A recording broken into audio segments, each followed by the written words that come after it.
Hey everybody, it's Mark. This is Article Club. Thank you so much for being here. We are a reading community that focuses every month on an article on race, education, or culture. And this month we are highlighting and annotating and discussing the Crow Whisperer by Lauren Markham. It has been a delightful month because of this delightful article. And before we discuss this article on Sunday, I wanted to make sure that you got to hear the author, Ms. Markham. Sarai and I had a wonderful conversation with her a couple weeks ago, and we wanted to make sure that you got to listen to it before we had our discussion this Sunday. So here it is. Please enjoy. Hi, Lauren. It's so great to have you on Article Club. It's so great to be here. So Sarai and I have tons of questions about your piece, which we loved. We've been talking about it. Yeah, Crow Whisperer. I mean, it's just pretty amazing. And I'll take the first question, which is, so this is about a friend of yours and a crow situation that she had. But I'm going to assume that you don't always write about crows. Like, we know about that. So how did you decide, like, okay, this is actually an article that I'm going to spend time to write? That's such a great question. I feel like, well, first of all, I feel like my antenna are always up for interesting stories, especially interesting stories related to, in some way, kind of like wonder or delight, because so much of what I write about is injustice and like political horrors and violence. Like anytime there's sort of a story in the ether like that I hear that is not about that and is instead about sort of non-ordinary reality, wonder, delight, I'm like, I want to know more about that. And I think I had for a long time, one like affliction I have as a writer and well as a journalist is that I'm really good at coming up with topics but not with stories. So I'm really good about being like, I want to write about pet psychics, and people are like, that's not really an article, that's just something you're kind of interested in. And so often when you approach an editor about a story, you kind of have to say, I want to write about people who communicate with animals, and I have a really good story, either like a person who I want to write about who has something particularly interesting about them that separates them from other animal communicators, or like I have a particular story. And so it's sort of like that had been like batting around in my head for a while, although very much on the like back burner. And so when my friend Danny told me about the crows, I was like, what? Like, wait, tell me more. Like, I want to know everything. Yeah. And it went from there. But what were your first impressions when she told you? Because when I was reading it, I was like, I don't exactly know what's happening right now here at the beginning. Yeah. Well, I heard about it after they had already, like, by the time I heard the story, the Crow Whisperer had already, like, wait, so everyone who we're talking to has read it, right? Okay, good. So like the Crow Whisperer, Yvette Guigas, had already sort of intervened. So like it's sort of like the artifice of the article is, right, like I put us in this space of unknowing of what's going to happen, but like I kind of already knew what was going to happen. So I had gotten the whole arc of the kind of evolution. Yeah. Nice. That kind of goes into like my mind is blown already, like several things that have several questions, but like a process question, like I super appreciate that you had brought up, the difference between like an interest and kind of like an article. And you had said you kind of wrote the story already knowing what the ending was. Like, is that typical for you? Like I'm kind of interested to know more about how the story was written process wise. Yeah. I mean, I think I will say I sort of wish journalism was a little bit less rigid about sort of like needing to know the full arc, and even like being a little bit more open to different shapes besides narrative arcs than it is. But in this case, I mean, what I knew when I first started writing the story was like Danny and Adam had the crisis with the crows.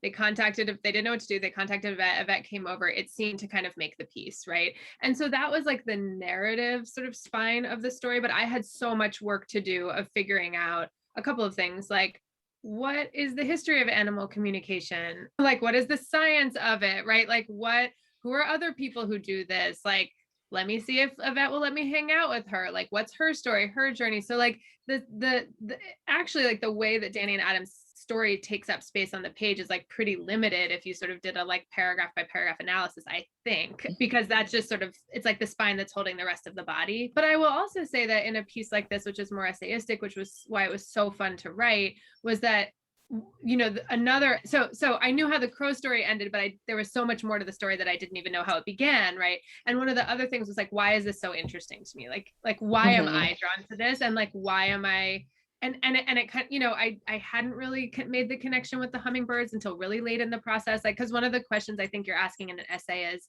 what is it that makes me want to spend an inordinate amount of time thinking about this? And the answer is not just because the crow story is so wild and funny, right? There's something else. And I think part of that is like digging it to figure out why. Wow.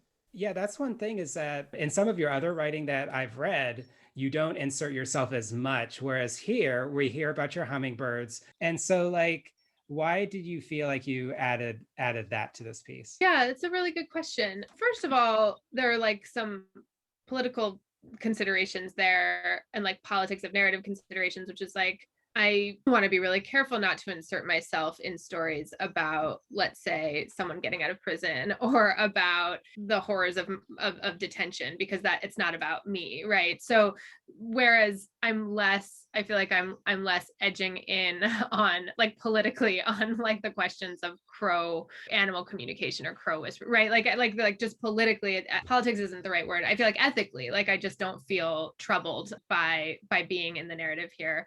But also part of the question I realized I was trying to answer is, and this is like when my editor and I were like first sort of working up the pitch for him to share with like the rest of his team, was like, what is it about human beings longing to communicate with nature? And so if we're trying to demonstrate that longing, like the easiest way for me to demonstrate that longing is through my own longing, right? And through like dissecting my own longing and reality. And remember that this was like, last May, June. So we were all in this like really tenderized place. And I did have some sincere questions. Like the questions that are in the piece are really sincere, like around how we were sort of mapping to our natural world in different ways, and how the world around us was mapping to us differently. And that was like exciting for me to think about.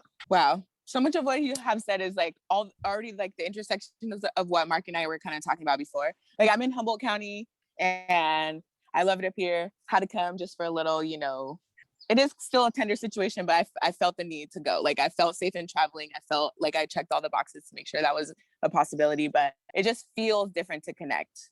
And your piece, like that's part of the reason why it was so delightful, is because it was about something like, you're right. Like it's not political horror. It's not tragedy. It's not, re-traumatization. It's not dipping into that. But I did find myself while reading thinking like, oh my God, there's so many things going on. How am I giggling at this piece right now? Like, is this fair for me to be reading this? And the other thing was like it, having it take place in Oakland and different political issues like going on with gentrification, and having it kind of be a quirky story about, a family. We don't necessarily know if they're like of color or not. Like, I'm thinking about gentrification. I'm having all these things. And it's a story about a woman who knows how dogs feel. And I want that to be a part of my life so bad, Right. But it just doesn't seem like there's space for that always. Like it doesn't seem, and, I could be being a little bit hard on myself, but I feel like since there's so many terrible things going on, like how dare I read something so delightful?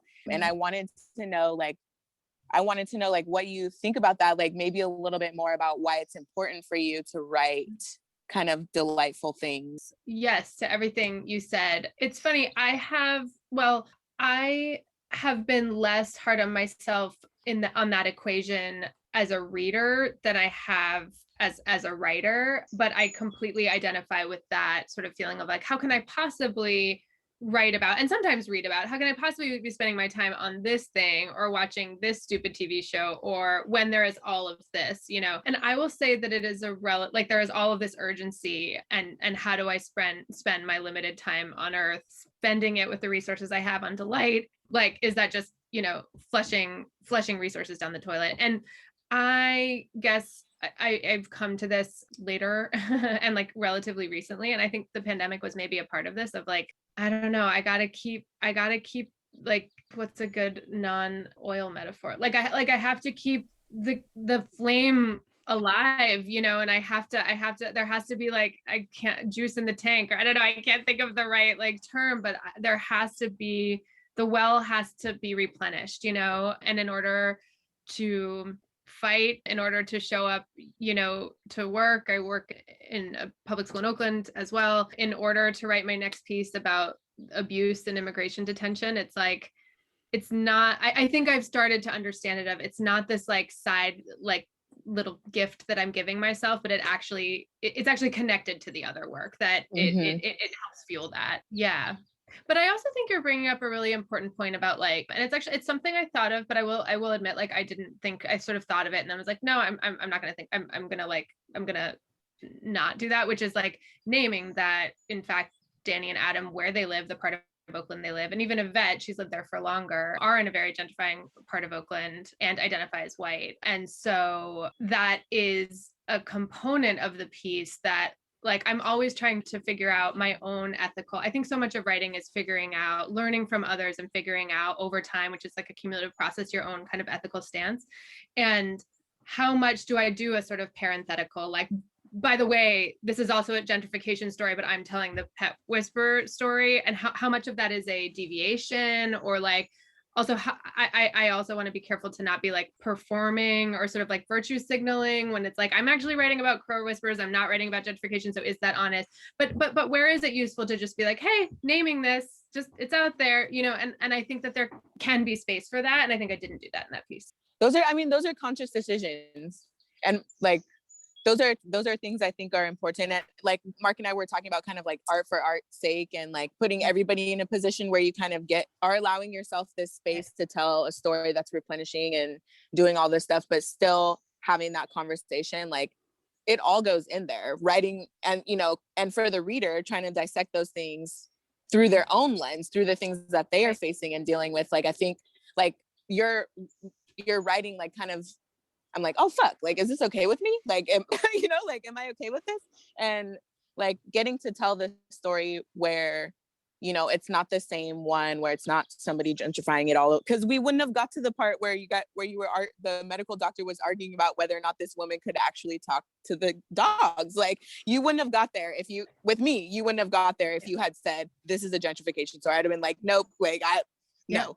But the fact that that choice was made to not do that, like, it allowed me to get somewhere else in the piece that I think I'm not going to say I needed it. That's not the case. But it allowed me to see, like, there's other reasons to read. Like, there's more than one way to, in every story, there's more than one story, I guess. So yeah, I super appreciated that. So beautiful. Yeah. And Soraya and I, we've been talking about the tone also in your writing here. And so it may be similar to what you chose to talk about versus not. And so I was ready for it to go really, really serious in whatever direction, whether it was going to be like a Jenny Odell thing about noticing, or about, and you have aspects, but then all of a sudden you introduce a turkey or you introduce a peacock. And I was like, what is she doing? Because and so I guess, like, were you purposely messing with us, or was this also just for you as well? I would say that I think like the occasional beats of humor, I mean, not unrelated to what we were just talking about, like I think humor can be really alchemical. And I think I think when I'm writing a piece that's like that, it's not that it's one note, but that it has sort of like a somber reflective thing, like moments of humor are helpful, I think, to the writer and to the reader. I will actually say, I think anytime we're reading, any change of register is kind of like bolts us awake a little bit. And I will also say that, like, those things were genuinely funny to me. Like, I was having these really big, deep feelings, right? Like, we can be multiple ways at a single time. Like, we can be furious about the injustice in the world and like readying ourselves for our next action today and tomorrow and the next day, and want to read something delightful or want to watch trash TV. And like all those things can be true at the same time. And I think, work off of one another. And it's like about finding that balance. But it's like, I found it so hilarious that I, like an idiot, wrote to this like world-renowned scientist being like, I'm writing about animal telepathy. And he's like one line. It's like, I do not believe in telepathy. Like, have a nice life. And I was like, oh, sorry. And I had to go back. Like, that was genuinely funny to me, even as I was like in like these, like in the depths of these feelings of like, what is life on Earth now? Like, what has changed? How might it change? What have we done to this place? Like, where is hope? I'm asking all of those questions, and I'm cracking up about the turkey who like jumped on a lady's neck in the rose garden. I'm like, whoa. It's the turkey that evaded execution. Gerald. I was like, oh my God, this turkey. I was like, that was like another thing. I was like, leave this turkey alone. You guys better leave this turkey alone. I was so happy to read that the turkey got away. I was just like, okay, cool. Strike one. But that's like another thing I was thinking about, like, because you have the scientists and stuff, and they're like, no, but this woman clearly has an effect on the things, and Mark and I were kind of talking about this, like how do we, and I think your piece kind of does this, where it's like, it doesn't matter, but I notice the hummingbirds now, type thing. It's like a kind of an effect where it's like, you don't need anybody else to tell you like what's real and what's not. And yeah, I want to know more about the conversations this woman's having with these animals, like any insights on that, like what was going on? It's so interesting because, and this is in the piece a little bit, but what I found, I was like reading all these books about like by scientists about animal communication. And the more I read the science books, and then the more I saw Yvette at work, I was like, oh, this is like, honestly, this is like a nomenclature issue. Like, we're actually all saying the same thing here, which is that animals are like deeply intelligent, and that if you slow down, pay attention, you can see the like myriad and miraculous ways that they communicate. And just the science people are like, and that's science. And she's like, I don't know, I feel it, and it's like, and it was so nice to be able to be like, does it matter? Because like, that was kind of like a fun thing to realize. And nice, I think, to have space on the page where no one was saying like, you need to make a call here.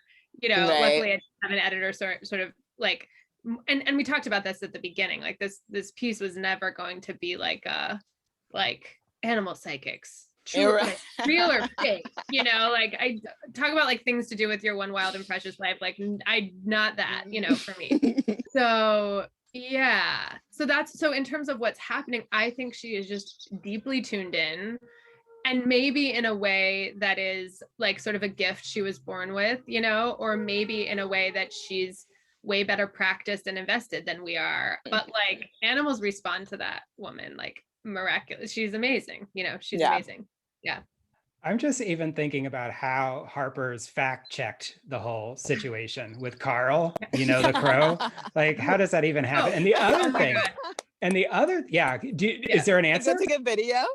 Yeah, there are videos of like all of this stuff. Like there's a video on her Instagram that because I was like similar, like, okay. I mean, I think at a certain point they'll just take your word, or you can recast it in a fact check. Like she told us that, and just being like, this is no, but there's a video of Carl on Instagram, on her Instagram from like, I just scroll through Instagram. There's a video of Carl on her shoulder that on her head, I think, shoulder head at the Burger Boogaloo or whatever the like punk show is, the John Waters punk show. And then there's one of him flying on her helmet in the night, like back to her house, and tons of photos of him in the house and stuff. Is that science or is that woo woo? Like, I'm tired of it. Like, I don't need to like, yeah, who cares? Who cares? Who cares? That crow is on that lady. And they found a baby crow when the crows were doing the stuff in the yard. Like, it seems like there's a reason, Totally. I just wish, like when they're doing the career aptitude stuff, is like crow whisperer could be one of them. I would just love that. Like, I didn't know this was an option. Like, I didn't know this was a possibility. You can make a job out of anything. I know. And she helped my cat, like she came over. That was like my biggest scam. I'm doing some other pieces about scammers. My main scam was that I got Harper's to pay for 2 sessions of animal whispering. I can die being like, I did a scam. You need that. You need that. I did. Even this whole thing about crows and how a group of them apparently is like a murder, which you not bring apparently, up in the beginning. Yeah.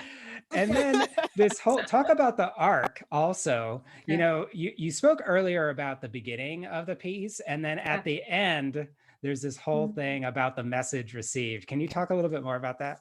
Yeah, I mean, the piece had been fact checked and was in like, I think the final edit form. And I went over to their house and like I biked over, was sitting in their backyard, and Danny and Adam, and she was like, oh, and she told me about this. Oh, no, wait. I think maybe she told me and then she texted me. I can't remember. But anyway, I heard about this peanut. And so I had one more revision before it was like going to be done. And to my editor, I was like, all right. And he wanted a little tweaking at the end. I was like, sorry to do this at the 11th hour, and that was added in like at the very last minute. I think it ended with my hummingbirds was the original ending, but then it was just so wonderful that it was like long ago up to sort of the present moment of like where we were, not in the story, but like in timeline, they had this little peanut dropped. I love that. I love that. Sarai, do you have any more questions right now? No, I think we did a great job. Like, I just like okay, maybe we could talk about this for a second. Just like the joy, like the very fact that something that, you know, because it kind of did come full circle, and like you realize about the hummingbirds, and like people, you know, there are videos of Carl like being able to take joy in something and have it be a part of like so many different layers. I don't know if I'm making any sense, and I don't even care, because I feel that having read this one, I felt like a little bit okay with, you know, realizing that joy is a part of like this hard work that we're doing. And like, because Mark, what the last articles we have read, they've been all, this one I was like, no, this is about crows. I'm sorry, like what is happening here? And then when I read it, I was like, no, we needed this one. Like we needed this one because even since we read it, so many different things have gone down and like in the universe, you know, even though Derek Chauvin was charged, like somebody else, other people have been murdered, you know, like the explosion, like the exponential like trauma that exists. Like I felt like this was just like a strike down against that. And I'm just so happy because I want to find out if there's crow whisperers in my family. You know, I want to find out like how to connect a little bit more with the hummingbirds I see. You know what I'm saying? Like, I don't know. That wasn't a question, but it's so beautifully put. And yeah, and I'm so happy to hear that. And I completely agree. Like, you know, joy fuels us, delight fuels us, and we need it. Like we need it. Lauren, we just want to thank you so much. And like, so yeah. You and I have spoken before, and I think I asked you the question, okay, like you're an educator in Oakland and you happen to write and you have all these books and articles. We're going to be giving away a copy, by the way. We're going to be raffling off a copy of The Faraway Brothers at Article Club, which will be cool. So I think I just want to ask, like, is it okay if you, like, what are you working on now? Or can you, what's happening? Yeah, sure. I should say, you know, I'm very part-time now. I was until recently. I was almost full-time at the school. So just in case it's not like I'm doing this on nights and weekends anymore. So I want to be honest about that. And what am I working on now? I'm working on a book that's in the very early stages and it's not, you know, who knows? It's a document on my computer that I would like to become a book one day. And it's about migration and the sort of mythologies of migration, both within my own family and in kind of like contemporary and historical discourse. And it's all centered around Greece, which is where my family comes from, and where of course there's a massive protracted humanitarian migration crisis now. So that's what I'm working on. I'm also working on, and I'm working on a couple of articles as well. One about like abuse in the detention facility, one about climate change, you know, stuff that is harder to find joy and delight in. I'm working on one about a scammer. I'm also working on one about a scammer, which is not delightful in the same way because it's sort of a bummer and sad, but it's sort of, I don't know. Again, I'm right now, I'm trying to think about that shift in register within myself as like, how do we shift registers within a piece and like within our lives in order, like as a tool for balance. That's what I'm thinking about. We'll see if it works. And who knows, maybe another piece on like a peacock or something. Exactly. For real. Yeah. I need to know more about Gerald. Gerald. I know. Gerald. Someone needs to do a profile on Gerald, just to hang out with Gerald for like a couple weeks. Well, thank you again, Lauren. We're going to be meeting up at the end of this month, you know, to all chat about your piece. And it's just going to be so great for Article Clubbers to be listening to like everything that you've shared. So thank you so much for making the time for Sarai and me. I'm so honored. Yeah, it's so thanks. nice to chat with you guys. I feel so energized. And also Sarai's light is like, I feel it's your humble light. I'm drinking it in. It's beautiful.